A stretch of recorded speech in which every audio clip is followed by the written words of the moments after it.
الهداية المرتزبية وتم نعمته علينا بهداية الهيدرية ونصلي ونسلم على سيد من خلق المؤمن الحق بالحق حبيب إلهنا وطبيب نفوسنا أبي القاسم محمد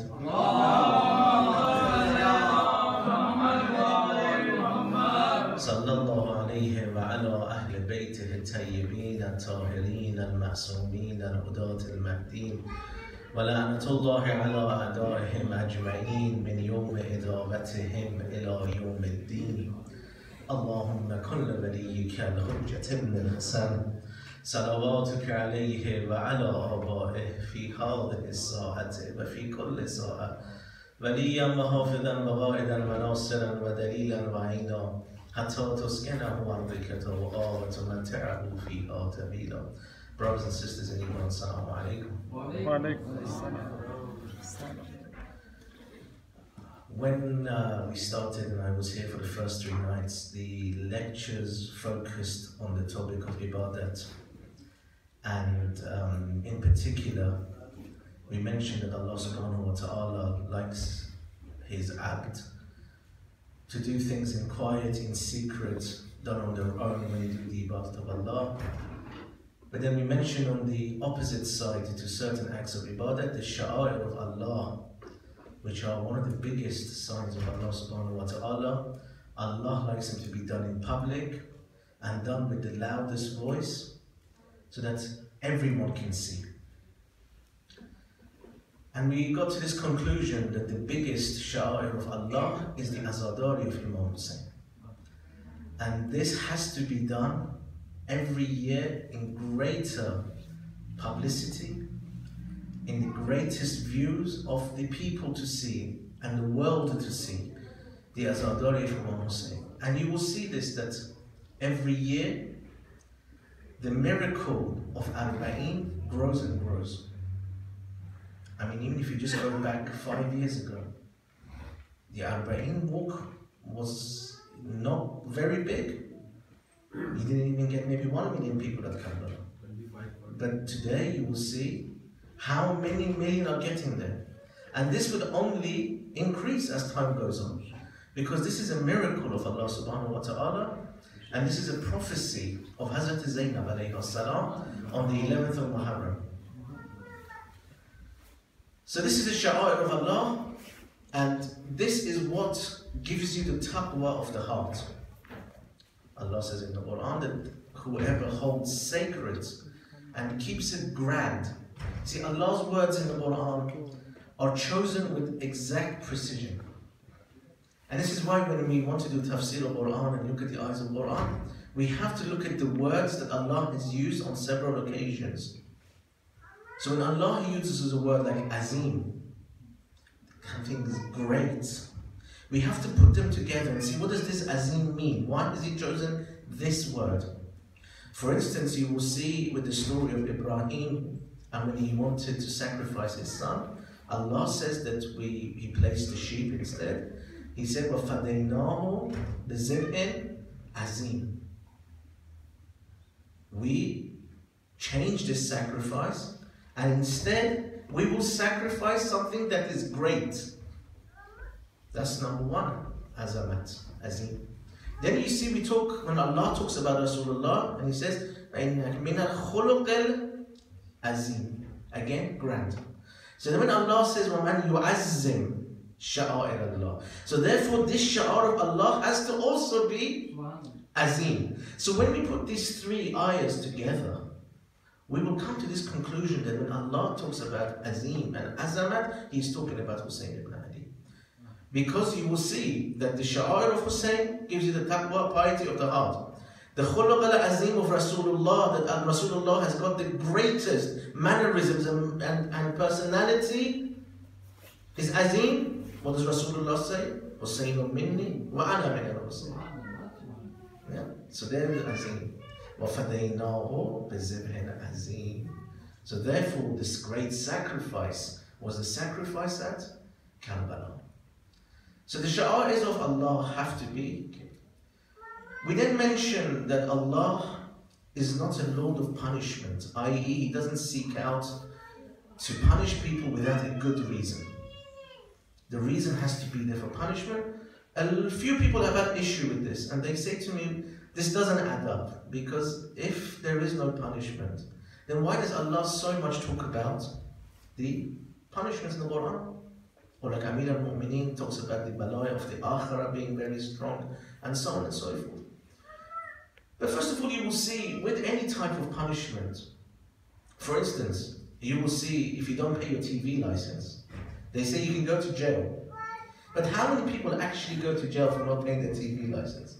But they put the punishment as big to stop you from committing that action. And it's the same as Allah. Allah puts the punishment as big. So he says there is no excuse on the Day of Judgment when you turn around to me and say, what are you punishing me for this? Because I already told you that if you don't do this punishment, if you don't do these actions, this is the punishment. So there is no excuse for anybody to say, why is this the way it is? Inshallah, maybe about the day of Qiyamah and the day of resurrection and what happens on the other side, it's a question that I get asked a lot, is what actually is going to happen when we die. Inshallah, maybe that needs its own specific and lecture and topics. I don't want to go into too much tonight because I'll go off track. So then we said God is not a God of punishment, He's a God of mercy. And we see this and we said, how do we convince ourselves of this? We have to look at the representatives of God. The khulafa of Allah, the hujjats of Allah.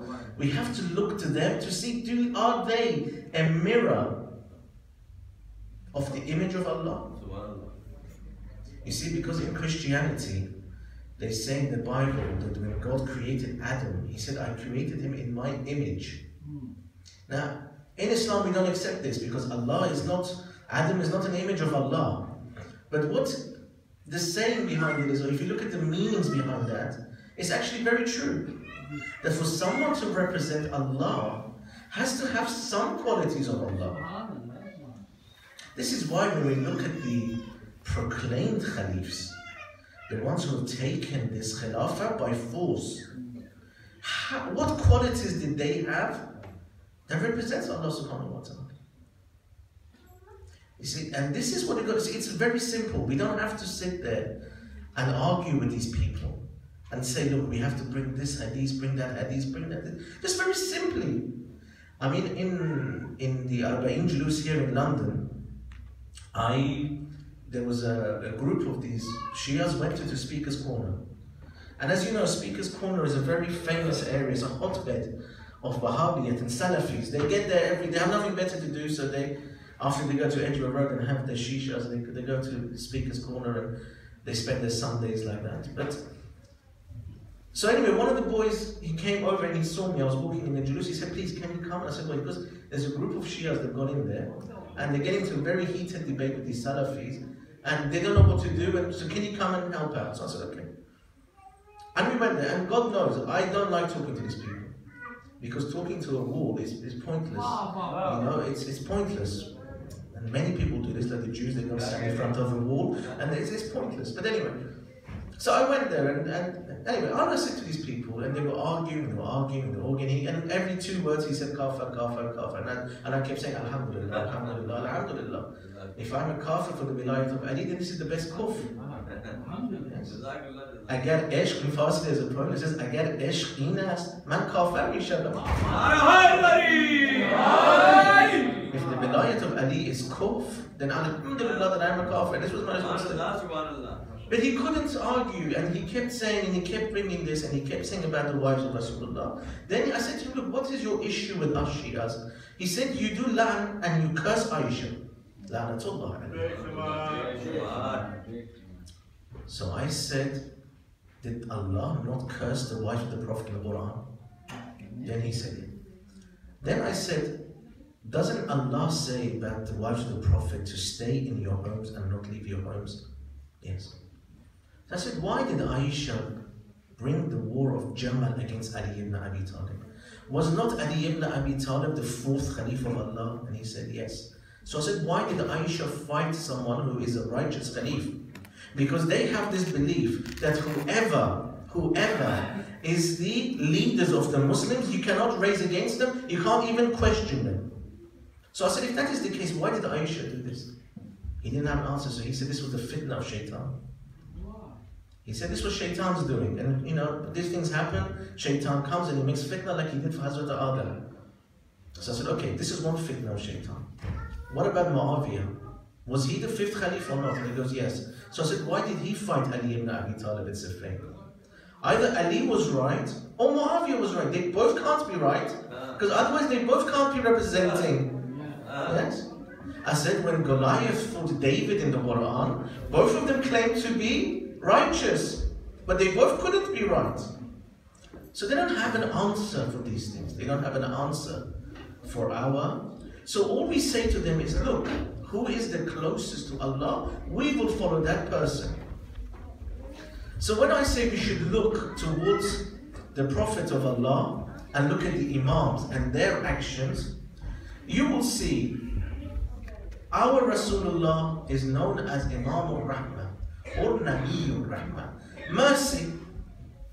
All about mercy. Why? Because he's a Rasulullah. So therefore the representative of Allah has to be merciful. You will see at Uhud, when they killed the uncle of the Rasulullah, in that state, they broke the tooth and the teeth of Rasulullah. They put wounds on the body of Rasulullah, that it was in such a bad state that the companions came to Rasulullah. And they said, you are the Prophet of Allah. Look at what these people have done to you. Curse these people. So it is written, while Rasulullah was still on the floor, he was wounded, he was lying on the sand. He raised his arms up to the sky and he said these words, Allahumma yahdi hadha al-qawm fa-innahum qawmun la ya'qilun. Oh Allah, guide these people, for they are a people that don't know what they're doing. This is the curse of Rasulullah. See, so if that is the representative of God, do you think God will say to us on the day of judgment, why did you do? I mean, honestly, you will see. They say, Quran says that you will be kept for a long time on the day of judgment, the Qiyamah, the day of resurrection. You will be kept for a long time, you know, and you have to think, so why would God keep you a long time? Because this doesn't add up with the Quran when Allah says, Inna Allah sari'ul hisab. That Rasulullah says, I always think Rasulullah has said this as a slight sarcastic and also a slight dig at us. When he says the hisab on the kitab on the day of resurrection, the day of Qiyamah, is quicker than when you do your Zuhr namaz. It will be quicker than that. And Rasulullah is also making fun of us a little bit, saying, how quickly do you pray? This will be, even the hisab will be quicker than that. So when I said that us Shi'as will get, I'm not just boasting about this, because you will think, what will happen when Allah raises us from the grave? He will say, why did you pray? Why did you fast? Why did you do matam? Why did you follow the wilayat of Ali ibn Abi Talib? These questions are pointless. On the day of Qiyamah, these questions are pointless. So why is Allah going to waste His time asking us these questions? He won't. So the punishment, like I said, there is no reason for God to punish us. There is no reason for us to punish us. So God is a God of mercy. And you will see that this mercy encompasses everything. You will see in Dua Komail when Amir al-Mu'mineen starts as this, Allahumma inni as'aluka birahmatika allati wasa'at kull shay.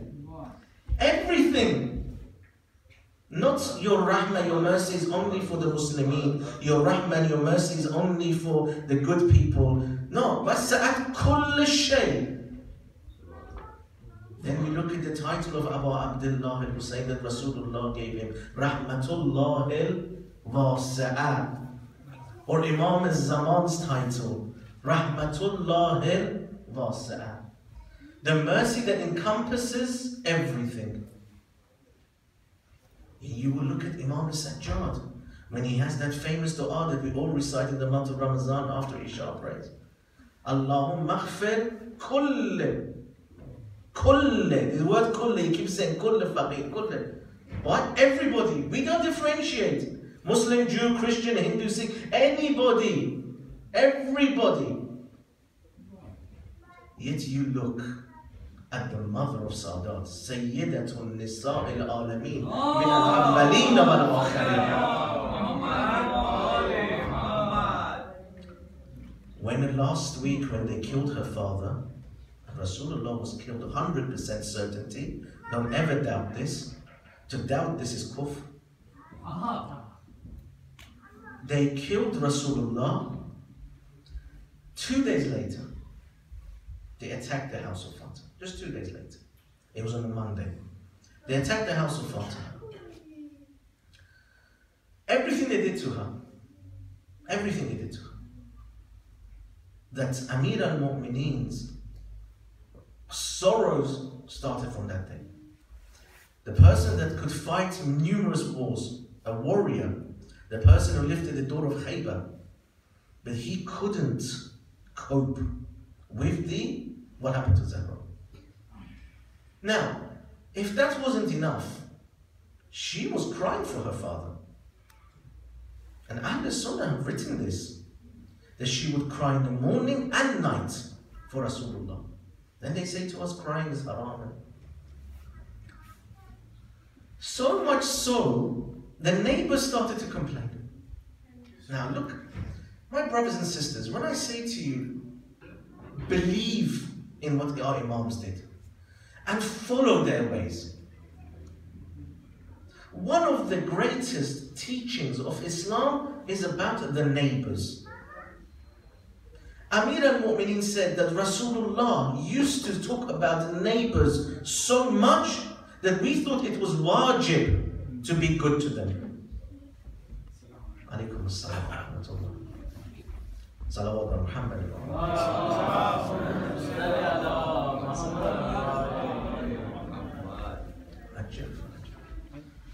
One more time, salawat.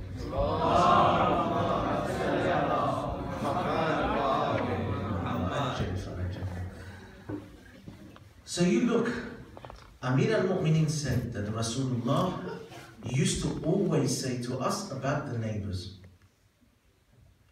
So we said, Ya Rasulullah, what is a neighbor? Rasulullah said 40 houses in front, 40 houses to the right, 40 houses to the left, 40 houses to the back. This is your neighbors. Respect your neighbors whatever they want.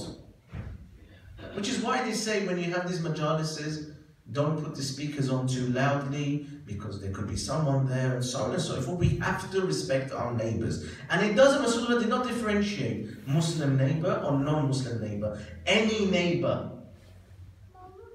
So then we see, do the Imams put these words into action or not? Or is it just sayings? Because Imams, when we say we sit on the minbar, we only say things that we act upon ourselves. But that's what I do anyway. So Imams and Rasulullah would do this in even more. When you look at what happened to Hazrat Zahra alayhi salam,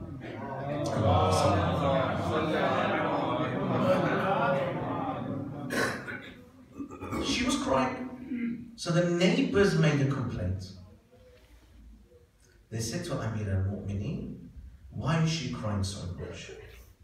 He said, because they've killed her father, Rasulullah. So they said, okay, but there's only a limit. You cry a little bit. Why is she crying so much? Morning, afternoon, evening, night time. We don't have any rest because of her crying. So Amir al-Mu'mineen turned to take out his sword and say, who are you talking to me like this, talking about my wife like this? I am... No. What did he do? What did he do?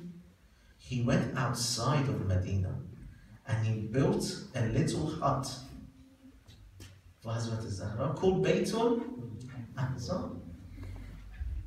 So that the neighbors can now be happy. So he said to Fatima, go in there. If you want to cry, go in this place I've made for you. There's no one there. You cry for your father as much as you want to cry.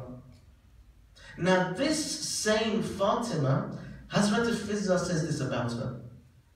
She said the very day when they attacked her, and they crushed her ribs, they didn't break the ribs, they crushed the ribs.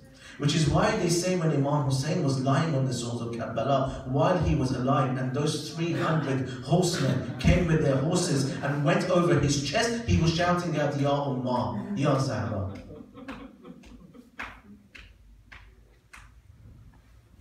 So Fizza says that very same day, she's doing her namaz. She wants to lift up her arms, she can't lift up her arms. So Fizza says, I helped her. Lifted her up, and with a very quiet voice, Fatima is now doing dua. Do you know who she did dua for first? The neighbors. The very same neighbors that are complaining about her. This is Rahmatullah Wasi'ah. This is our Imam al-Zaman. And this is a misconception. Again, one of the wrong misconceptions that we have about Imam al-Zaman is that when he will come, the sword is ready and he is going to create bloodshed, there will be wars. No. Whoever says this is talking falsehood. Imam al-Zaman will follow in the footsteps of Rasulullah. Where have you seen Rasulullah start any wars? Where have you seen Imam al-Mujtaba start any wars? Where have you seen Imam Hussein start any wars? Imam al-Zaman will be exactly the same. Allah says in the Quran that this is the way of Allah. So will Imam al-Zaman come and change the way of Allah? No. What will Imam al-Zaman do? And this is the point that we have to focus on, because I said on the last time that I was here with you that all of our struggles and all our strives is for gaining closeness to Allah subhanahu wa ta'ala. That we said, Amir al-Mu'minin says, Allahumma inni ataqarrabu ilayka bizikrik. Then we said zikr was 3 things, which is Quran, namaz, and Ahlul Bayt. Why is Quran called zikr? Because it is the remembrance. Remembrance of what? Stories of old. That is one side. Why is it called zikr? Because it is knowledge. The word zikr is another word for knowledge, which is why in the Quran says, As'alu ahla zikr in kuntum la ta'lamun. If you don't know, then ask the people of remembrance. And we said Ahlul Bayt were the people of remembrance. So this whole point Allah is saying to us is, if I say to you in the Quran there is the punishment of the fire, the hellfire, is for you to remember death. Constantly be in remembrance of God subhanahu wa ta'ala. Which is why when Imam al-Zaman will come inshallah very soon, he will put, the first things he will do is he will not take the sword out. He will put his hands on the people's heads and increase their knowledge. Knowledge. Once the knowledge is increased, then there's no need for wars. Wars only come about because of Jahiliyyah. But when ilm is there, then everything is sorted. So this zikr, this knowledge, would be increased in the time of Imam Zaman, inshallah. But my brothers and sisters, how much do we do the zikr of Imam Zaman? Because you see, all of these majalis, Muharram and Safar, is all about what? The remembrance of the events of Karbala, which is why they call us, and I don't have the qualification to be called this, but they call us this Zakirs. It comes from the word zikr, or zikr masa'ib, zikr faza'ib. It's all zikr. This brings you qurbatan ila Allah, brings you closer to Allah subhanahu. Why? It is remembrance. But how many of us on a day-to-day basis remember Imam al-Zaman? How many of us? Do we even think about it? Honestly? Only when we need something. Maybe on a Friday. But my brothers and sisters, every day, if you can, it only takes 5 minutes. I swear to you, it only takes 5 minutes. Dua-i-ahd. Dua-i-ahd. It only takes 5 minutes. This is a bay'at with Imam al-Zaman every morning. And we have to make bay'at every morning. Or at least recite a surah. It doesn't have to be a long surah. The best one is Surah Yasin, but any surah. Recite one for Imam al-Zaman every morning after your prayers in the morning, inshallah. At least remember your Imam this way. Start your day in the remembrance of Imam. And then you will see what Imam does for you. Already they do so much without us remembering them. But if we remember them, then look what they will do for us. Because they are Kareems. They come from the family of Kirama. Because Allah is Kareem. And I said a few nights ago, Amir al-Mu'min says, Anta Akram. You are a God that is greater than I can ever envisage. So my brothers and sisters, because today is Friday, let's all make a vow, because we are now coming to the end of the period of Azadari. Let's all make a vow and make an act. And it's amazing in Dua Ahd, when you read this, maybe one year I will expand on this more.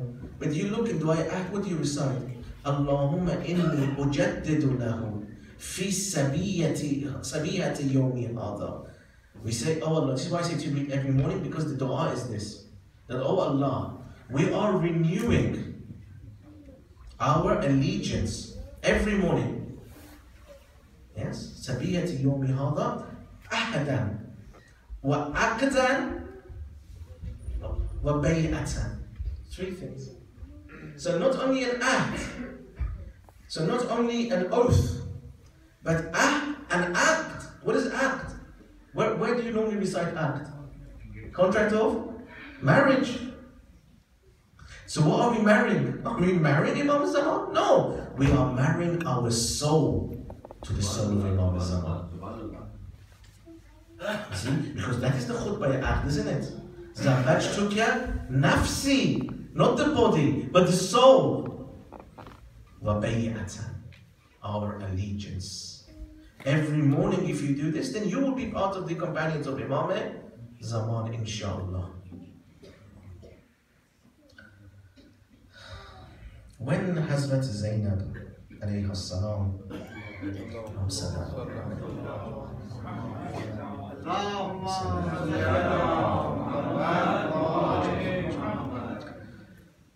used to go anywhere, the Bani Hashim, and in particular Hazrat Abbas and Hazrat Ali al-Akbar, used to surround her. They will not allow for anybody to see even the shadow of Zainab al-Kubra. Because these were the instructions of Amir al-Mu'mineen, that wherever Zainab goes, Abbas, you guard her. Do not allow anybody to see her. Because this is a gem. And a gem, you keep it as a hidden treasure. You don't put it in sight of everyone to see. Zainab al-Kubra is a true gem of Allah subhanahu wa ta'ala. So wherever she goes, keep an eye on Zainab. That they say on the 2nd of Muharram, when they got to the land of Karbala, and Hazrat Zainab wanted to get off the camel, as soon as the camel stopped, Hazrat Abbas would come, and Hazrat Ali al-Akbar would come, Hazrat Qasim would come, her two sons would come. Then one would hold the reins of the camel, another one would come and hold the head of the camel, another one would come and very slowly sit the camel down. Hazrat Abbas would come and he would kneel in front of Hazrat Zainab. He would lift his knees up and make it as a step for Hazrat Zainab to put her feet on the knees of Hazrat Abbas. Hazrat Ali al-Akbar would come and hold her arms, and with extreme respect they would take Zainab down from the camel. Allahu Akbar. 8 days later, Zainab al-Kubra now wants to leave Karbala. She puts everybody on top of the camels, all of the women and all of the children. Even Imam al-Sajjad, she helps to put him up onto the camels. Now it is left herself and Kulsum. So she says to Kulsum, let me also put you and help you get up on top of the camels. So she helps Kulsum to go and sit on top of the camel. Now it is left Zainab and 20,000 enemy, 20,000 non-mahram men. Hazrat Zainab wants to now get onto the camels. There is no one left for her, there is no mahram left for her, there is no Bani Hashim left for her, there is no one from the Ahl al-Bayt left to help her out. Which is why she starts to shout out towards the Al-Ghama, Ya Abbas, come and help your sister Zainab. Ya Qasim, come and help your auntie Zainab. Ya Ali al-Akbar, get up and help your auntie Zainab. Ya Hussein, look how they want to take your beloved sister Zainab. What did she do? How did she get onto the camel? I don't know how she did it and what she did. All I know was that she, instead of getting onto the camel, she ran towards the Qatligah. She ran to the body of Abu Abdullah al-Hussein. They had buried the body of Imam Hussein at Karbala underneath the broken swords, underneath the broken spears, underneath the rubble and the stones. She started to dig out her body. Now imagine this scene. There are 20 to 30,000 soldiers looking at Zainab. They are laughing at Zainab. They all want to go back to their homes. They are now waiting for Hazrat Zainab. Allahu Akbar. She picks out this body that is shredded. She looks at the body in amazement and she says, Anta akhi, are you my brother Hussein? Anta ibn walidi, are you the son of Ali and Fatima? Are you the grandson of Rasulullah? Are you the same Hussein that used to sit on the chest of Rasulullah? Then Rasulullah came in front of her. The spirit of Rasulullah appeared at Karbala in front of Hazrat Zainab, which is why when she lifted the body, she said to Rasulullah, Sallallahu alayki ya Rasulullah, Malikus Sama. She talking to Rasulullah as if he is standing there. She didn't face towards Medina. Rasulullah was there. Then she said, Hada Husaynuka. This is your Hussein who is drowned in his own blood. Ya Rasulullah, all of his body parts have been dismembered. He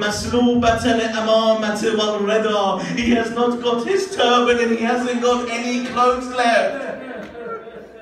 Oh, this last one, I wish Hazrat Zainab hadn't said this. But then she said, Ya Rasulullah, this is your Hussein whose head has been cut off from the back of his neck.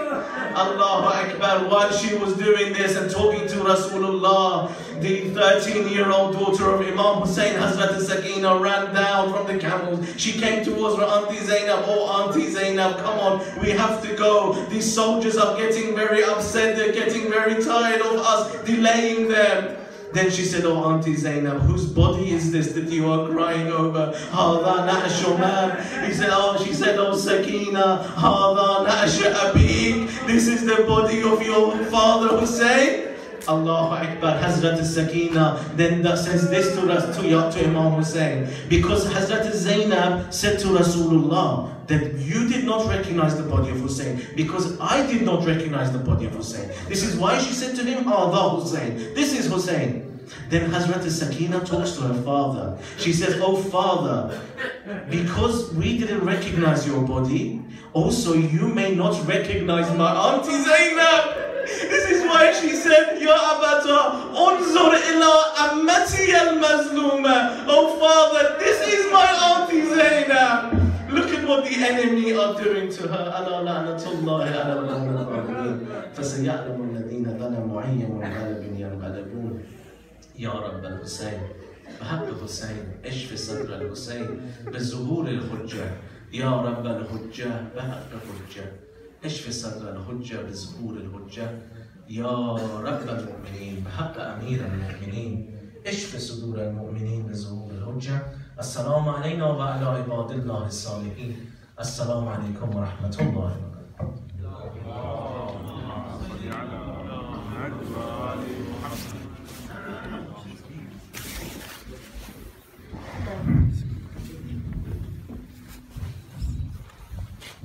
Muhammad wa ali Muhammad salawat.